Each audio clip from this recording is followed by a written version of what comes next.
Hey guys, PDX Lockpicker here, and if you remember from my last episode, I had a total complete failure getting my Schlage Everest lock here.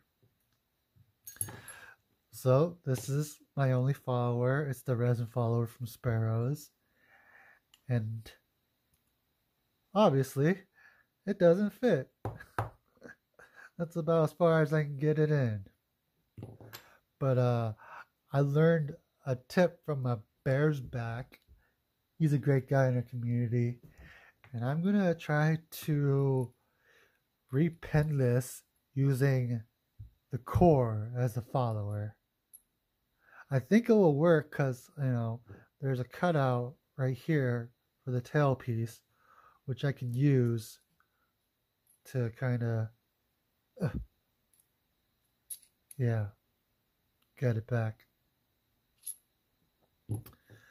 And from now on, I think every lock I disassemble, I'm just going to shim it no matter what, just to be sure. And also another tip, if you don't have shims and like you somehow grab the wrong follower while you're ungutting it, and if you hear the pins drop, just let them drop. Like it's real easy to like freak out and just shove everything back, hoping to like catch it. But what you end up here is broken springs and everything. So I had to go buy some springs from a locksmith.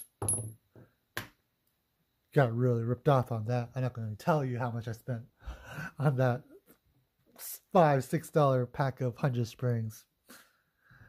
Uh, so yeah, I didn't show you in the last video, but here's my Schlage Everest gutted. Just all standard pins. And then what's unique about the Everest is there's a little check pin right here. It's on the side, so there's the Bible. And like, towards between pins 5 and 6, there's a little notch that corresponds to the milling of the key right here. So when you shove the key in, this lifts the check pin, which is right here, which has a tiny little spring. And let me see if I can show you it. So there it is. And once you shove the key in, it pushes it in. There's no spring in it, but yeah.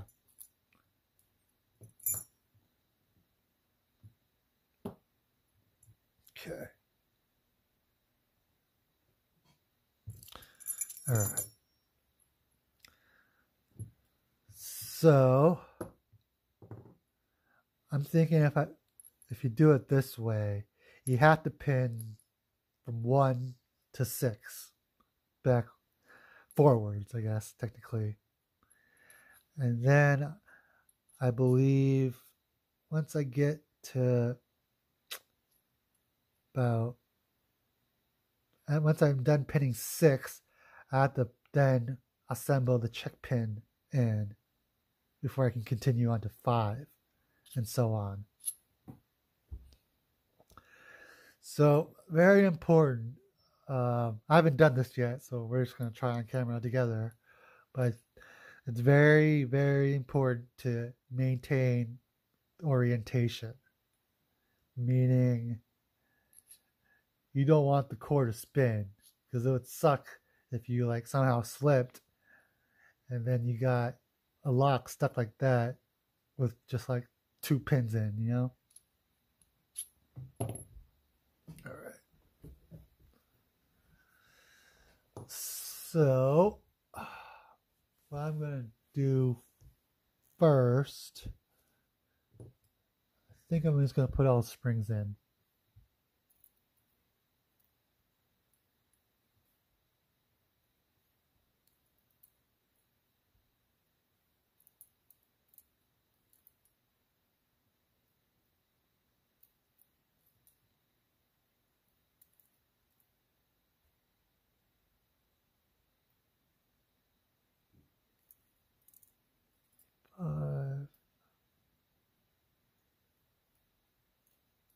and 6. And luckily, because this Bible has a check pin, I know that this is the back of the lock. Sometimes if you put it in from the wrong direction, the core won't turn properly.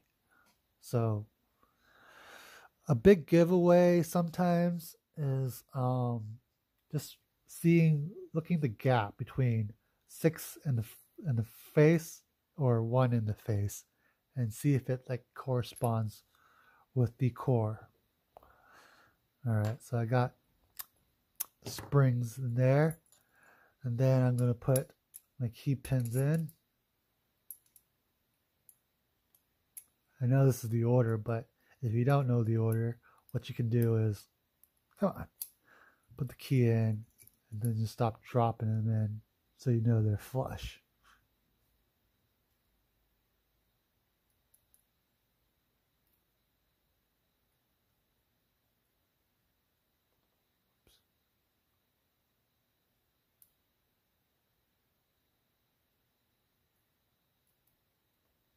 Come on.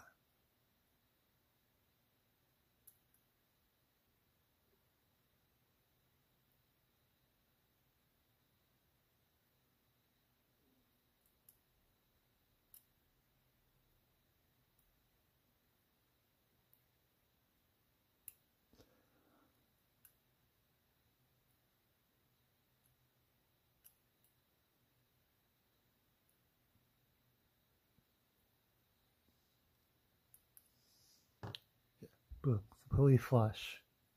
And I don't know if you can hear this, but man, like, this is machined very well. Like, it just feels good.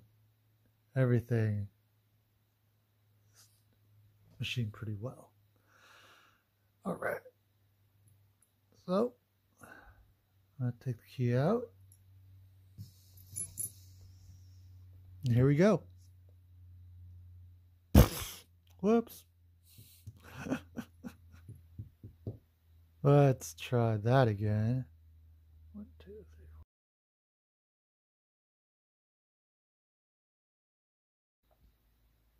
3. I'm going to leave it like that for now. Here, I'll put something so it can rest on something. I'll get my check pin ready.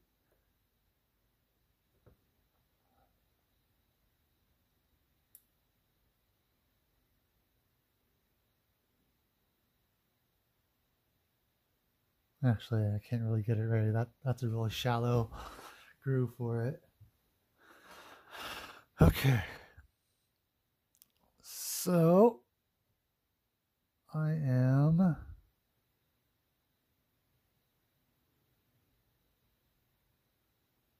all right, I want to do it like this. Actually, I'm just going to put a shim over this.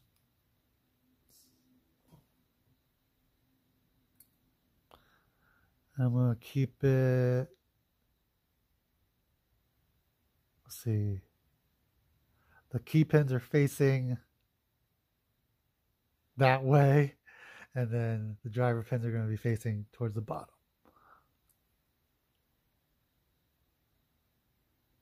All right, let's see if this works.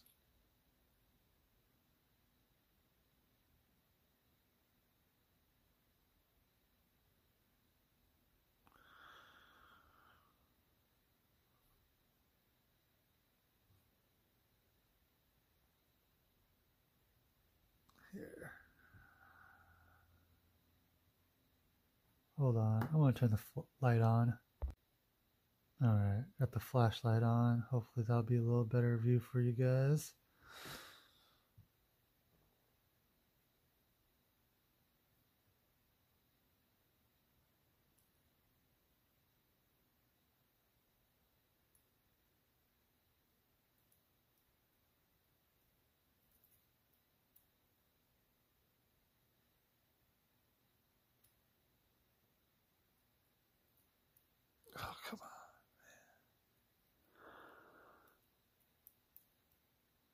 Alright, it's a little harder than I thought it would be.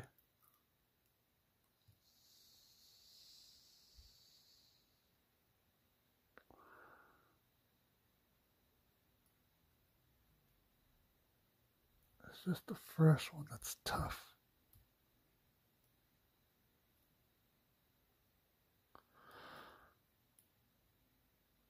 Come on, get down there.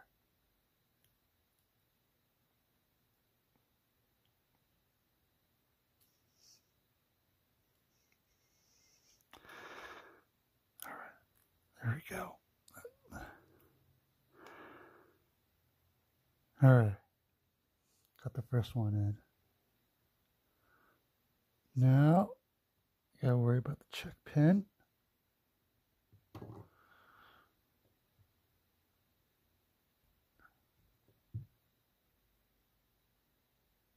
think this is gonna work. It's too small for me. Ah, crap.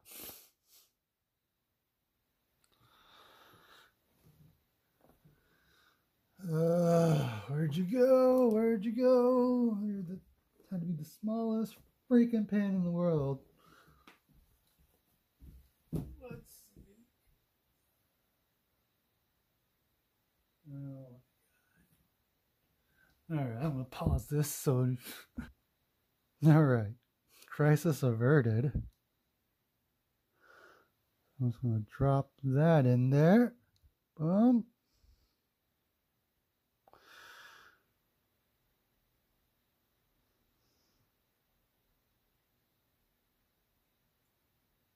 And in goes the check pen.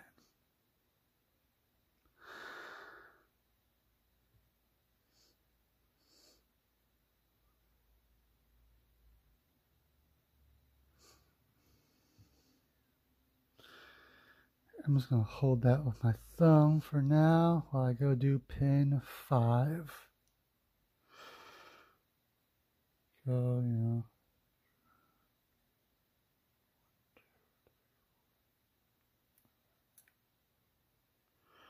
I push that in a little bit more.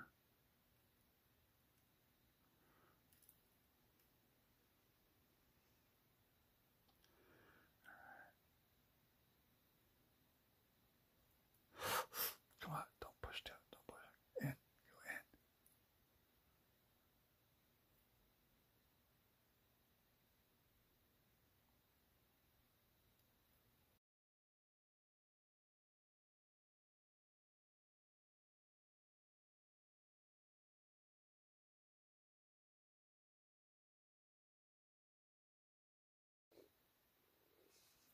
Yeah, this is hard.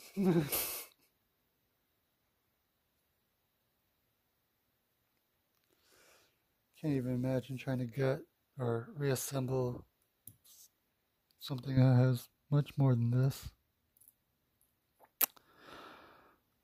Come on.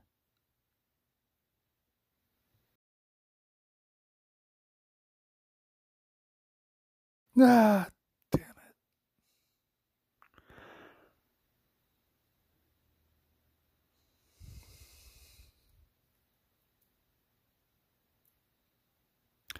But I think this is totally doable though.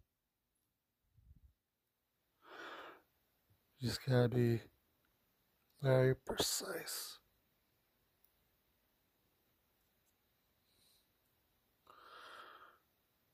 Really gotta like grab. I don't know if you can see. Grab it like that, leaving a little gap so you can really push it down. You know. Man, these new springs are stiff.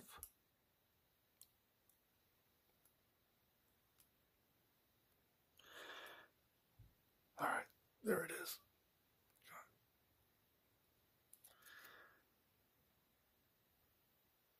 All right, I got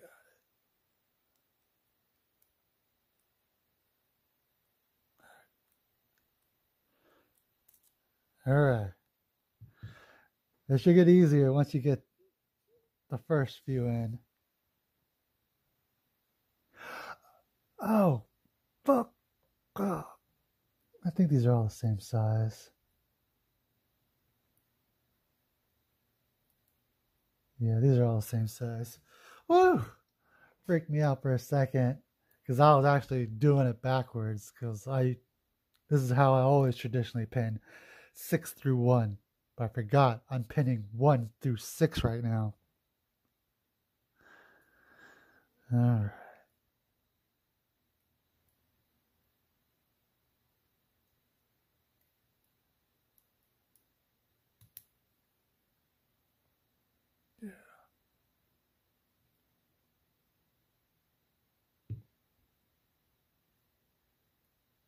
Yeah, much easier now that I'm not reaching so far back.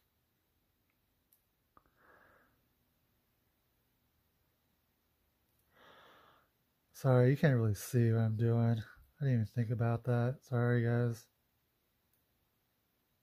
So I'm just using that groove.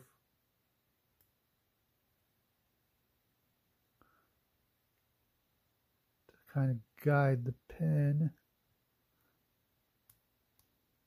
I'm just pushing it down and following it. 2, or technically 5.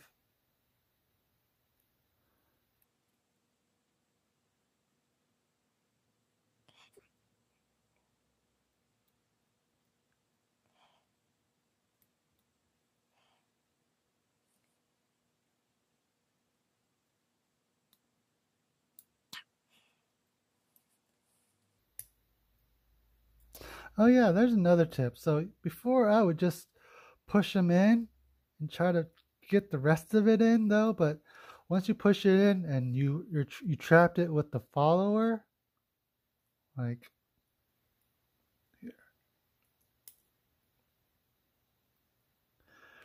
rotate it. So you use this side, the side of it to push it down.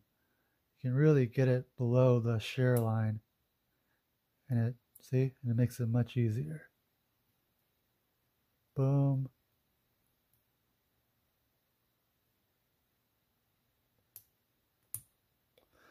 Boom.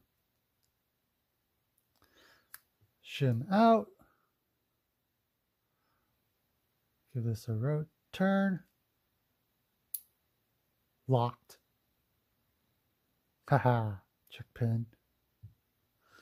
And everything. Then I'll put that spring in. And this retaining clip. And then put my cap on.